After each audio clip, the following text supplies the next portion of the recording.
हर साल सावन में करोड़ों लोग नंगे पैर सैकड़ों किलोमीटर पैदल चलते हैं, कंधे पर कांवड़ लेकर, मुंह में बोल बम का जयकारा, आंखों में एक अजीब सा जुनून। लेकिन क्या आपने कभी सोचा है कि आखिर ये कांवड़ यात्रा शुरू कैसे हुई? पहला कांवड़िया कौन था? और सबसे बड़ा रहस्य, क्यों कांवड़ को जमीन पर रखना मना है? क्यों एक बार यात्रा शुरू करने के बाद पीछे मुड़कर देखना वर्जित है? इसके पीछे एक ऐसी कथा है जो त्रेता युग से जुड़ी है, एक ऐसी कहानी जिसमें भगवान राम खुद कांवड़िया बने थे, एक ऐसा रहस्य जो रावण से जुड़ा है, परशुराम से जुड़ा है और खुद महादेव से जुड़ा है। तो चलिए आज मैं आपको ले चलता हूँ उस अद्भुत यात्रा पर जिसने सदियों से करोड़ों भक्तों को अपनी ओर खींचा है। सावन का महीना, पूरा उत्तर भारत एक अलग ही रंग में रंगा होता है। हरिद्वार से लेकर गंगोत्री तक, गोमुख से लेकर देवघर तक, हर सड़क पर एक ही नजारा, केसरिया वस्त्र पहने भक्त, कंधे पर सजी हुई कांवड़, पैरों में छाले, लेकिन चेहरे पर अद्भुत तेज।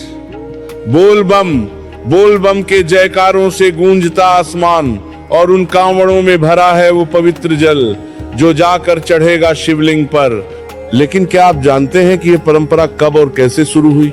इसके पीछे क्या कहानी है? आइए चलते हैं हजारों साल पीछे। उस समय जब न कैमरे थे, न मोबाइल, न सोशल मीडिया, बस थी सच्ची भक्ति और अटूट विश्वास। कहानी शुरू होती है त्रेता युग से, जब समुद्र मंथन हुआ था। देवताओं और दानवों ने मिलकर समुद्र मंथन किया।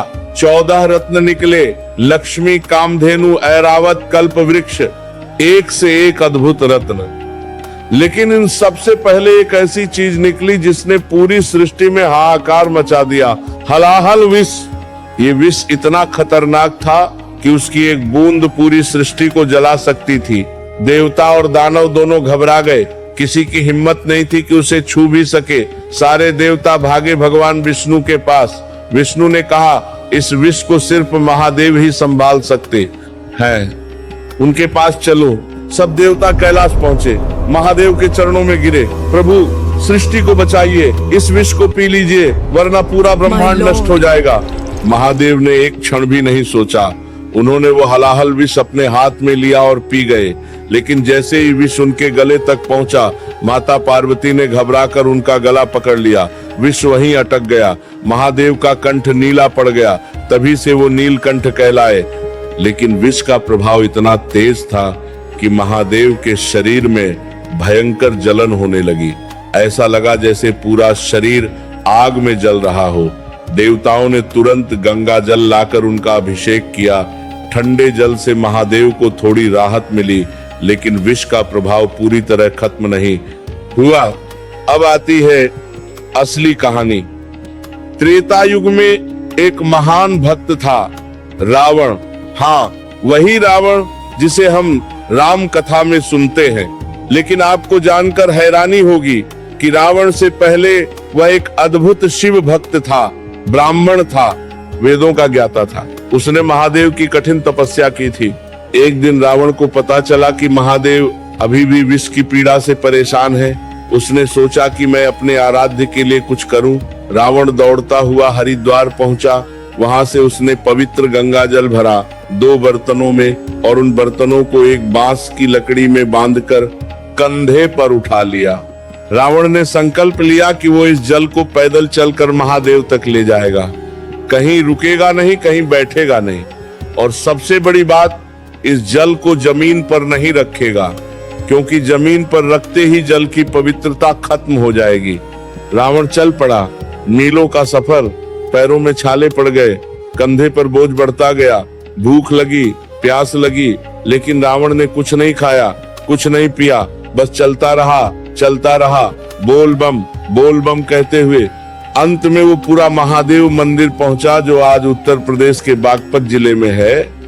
वहां रावण ने पूरी श्रद्धा से महादेव का जलाभिषेक किया। कहते हैं कि जैसे ही गंगा जल शिवलिंग पर पड़ा, महादेव के शरीर की जलन समाप्त हो गई, विष का प्रभाव खत्म हो गया, महादेव प्रसन्न हो गए। महादेव प्रकट हुए और रावण को दर्शन दिए। बोले, हे रावण, तुमने मेरे लिए इतना कष्ट सहा, तुम्हारी भक्ति से मैं प्रसन्न हूँ, मांगो क्या मांगते हो। रावण ने कहा, प्रभु मुझे बस इतना वरदान दीजिए कि जो भी भक्त इस तरह कांवड़ में गंगा जल भरकर आपका अभिषेक करेगा उसकी हर मनोकामना पूरी हो। महादेव ने कहा, तथास्तु। और तभी से शुरू हुई कांवड़ यात्रा की परंपरा। रावण दुनिया का पहला कांवड़िया था, लेकिन कहानी यही खत्म नहीं होती। एक और मान्यता है जो त्रेता युग से जुड़ी है। कहते हैं कि भगवान परशुराम ने भी कांवड़ यात्रा की थी। परशुराम भगवान विष्णु के अवतार थे, लेकिन वो महादेव के परम भक्त भी थे। उन्होंने महादेव से ही परशु प्राप्त किया। हाँ, एक बार परशुराम ने अपने पिता जमदग्नि की आज्ञा से पूरा महादेव मंदिर में पूजा करने का संकल्प लिया। वो हरिद्वार से गंगा जल लेकर आए और महादेव का अभिषेक किया। कहते हैं कि परशुराम ने ही कांवड़ यात्रा की परंपरा को मजबूत किया और इसे विधिवत रूप दिया। एक और अद्भुत कथा है श्रवण कुमार की। श्रवण कुमार त्रेता युग के महान पितृभक्त थे। उनके माता पिता दोनों अंधे थे। एक दिन उनके माता पिता ने कहा कि वो तीर्थ यात्रा करना चाहते हैं। श्रवण कुमार ने बांस से एक कांवड़ बनाई, उसके दोनों तरफ टोकरियां लगाई। एक में पिता को बिठाया, दूसरी में माता को। फिर श्रवण कुमार ने वो कांवड़ अपने कंधे पर उठाई और पैदल तीर्थ यात्रा शुरू कर दी। मीलों का सफर, तीखी धूप, पथरीले रास्ते, लेकिन श्रवण कुमार ने कोई शिकायत नहीं की। वो अपने माता पिता को हर तीर्थ ले गए, हरिद्वार भी, और वहां से गंगा जल भरकर उन्होंने भी शिवलिंग पर चढ़ाया। कहते हैं कि कांवड़ शब्द भी श्रवण कुमार की उस टोकरी से आया है। पहले कांवड़ कहते थे, फिर कांवड़ हो गया।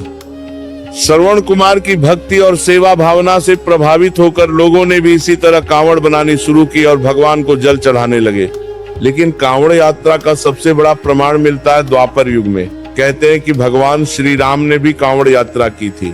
हाँ, आपने सही सुना, मर्यादा पुरुषोत्तम भगवान राम ने खुद कांवड़ उठाई थी।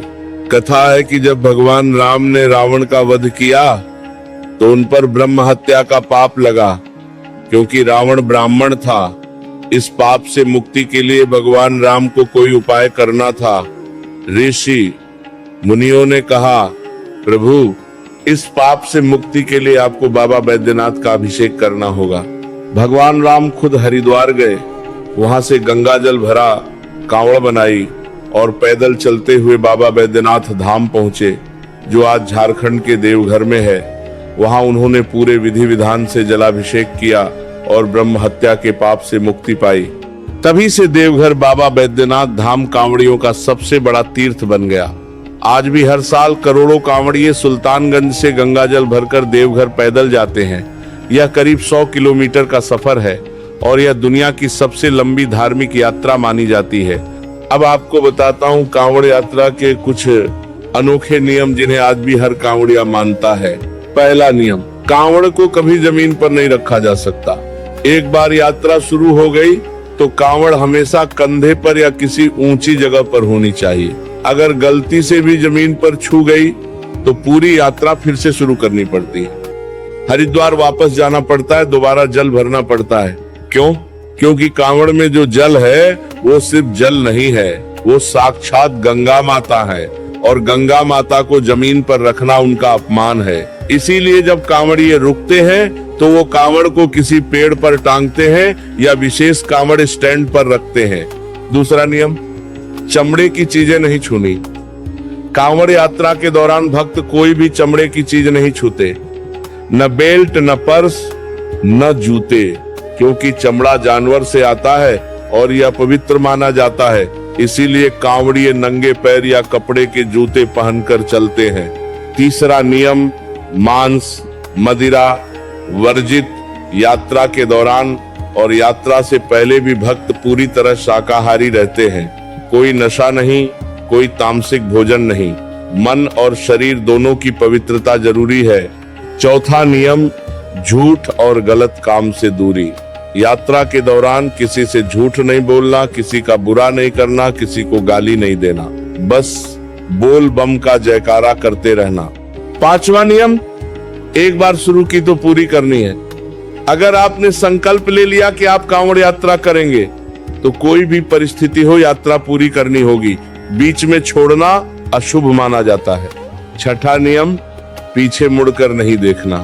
कहते हैं कि एक बार यात्रा शुरू होने के बाद पीछे मुड़कर देखने से भगवान नाराज हो जाते हैं। इसका अर्थ है कि आप अपने संकल्प से पीछे हट रहे हैं।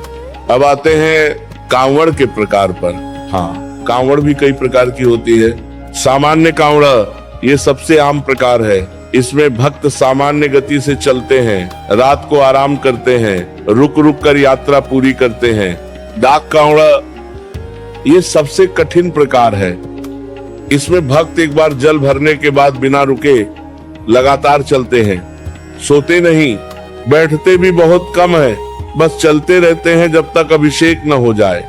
यह यात्रा सबसे तेज होती है। कहते हैं कि जो डाक कांवड़ लेकर आता है उसकी हर मनोकामना पूरी होती है।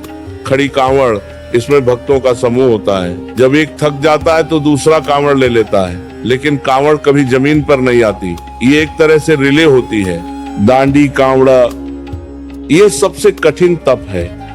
इसमें भक्त हर कदम पर लेट लेट कर जाते हैं। मतलब एक कदम खड़े होकर, फिर लेटकर हाथ आगे बढ़ाकर एक निशान बनाना, फिर उठकर उस निशान तक जाना, फिर लेटना। इस तरह पूरा रास्ता तय करना। सैकड़ों किलोमीटर की यह यात्रा महीनों में पूरी होती है। कांवड़ यात्रा में एक और अद्भुत चीज है, विश्वास। जो भी कांवड़िया इस यात्रा में शामिल होता है उसका एक मजबूत विश्वास होता है कि महादेव उसकी हर मनोकामना पूरी करेंगे। कोई अपने बीमार बच्चे के लिए यात्रा करता है, कोई अपनी नौकरी के लिए, कोई अपने परिवार की खुशहाली के लिए। और कहते हैं कि सच्चे मन से की गई हर मनोकामना पूरी होती है। एक बहुत प्रसिद्ध कथा है। एक गरीब मजदूर था, उसकी पत्नी कई सालों से बीमार थी। डॉक्टरों ने जवाब दे दिया था, घर में खाने के भी पैसे नहीं थे। एक दिन उसने संकल्प लिया कि वो कांवड़ यात्रा करेगा। लोगों ने कहा, पागल हो गया है, इतनी दूर पैदल जाएगा, और तेरी पत्नी का क्या होगा? लेकिन मजदूर ने किसी की नहीं सुनी। वो हरिद्वार गया, गंगा जल भरा, कांवड़ बनाई और पैदल चल पड़ा। रास्ते में कई मुसीबतें आई, पैर में छाले पड़ गए, बुखार हो गया, लेकिन उसने हार नहीं मानी। बोल बम कहते हुए चलता रहा। आखिरकार वो बाबा बैद्यनाथ धाम पहुंचा। रोते हुए महादेव के सामने अपनी सारी बात कही, प्रभु मेरी पत्नी बचा लो, मेरे पास और कुछ नहीं है। उसने पूरी श्रद्धा से जलाभिषेक किया। जब वो घर वापस आया तो देखा कि उसकी पत्नी बिल्कुल ठीक है, मुस्कुरा रही है, खाना बना रही है। उसने पूछा, तुम्हें क्या हुआ? पत्नी बोली, पता नहीं, एक दिन अचानक ऐसा लगा जैसे मेरे शरीर से सारी बीमारी निकल गई। मुझे लगता है कि तुम्हारी भक्ति ने चमत्कार कर दिया। कांवड़ यात्रा हमें बहुत कुछ सिखाती है। सबसे पहले संकल्प की शक्ति। जब आप एक बार दृढ़ संकल्प कर लेते हैं तो बड़ी से बड़ी मुश्किल आसान लगती है। बोल बम, हर हर महादेव।